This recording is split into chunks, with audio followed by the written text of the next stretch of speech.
বন্ধুরা, এখন আমি লাল শাক ভাজি করব। প্রথমে একটি কড়াইতে 1 পিস মতন পেঁয়াজ, রসুন ও কাঁচামরিচ দিয়ে লাল লাল করে ভেজে নিয়েছি। এরপর এর মধ্যে আমি এই লাল শাকগুলো ঢেলে দেবো। তারপর এর মধ্যে স্বাদ মতন লবণ দেব। লবণ দিয়ে শাকটাকে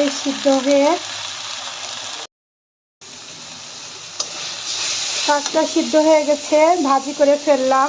একটা মজার জিনিস আপনারা লক্ষ্য করেছেন, দিছিলাম আমি লাল শাক ভাজি করতে, লাল শাকটা সবুজ হয়ে গেল।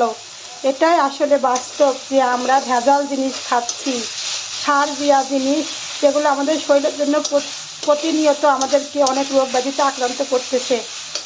আমরা বাজার থেকে যেগুলো নিচে খাই সেগুলো বিষ। এই বিষগুলো আমাদের শরীরে যে অনেক ধরনের রোগ অসুখ বিসুখে আমরা দ্রুত আক্রান্ত হচ্ছি, তার প্রমাণ এই শাক। দিছিলাম লাল শাক, হয়ে গেল সবুজ শাক। মজার বিষয় এটি, সবচেয়ে একটা গুরুত্বপূর্ণ বিষয়।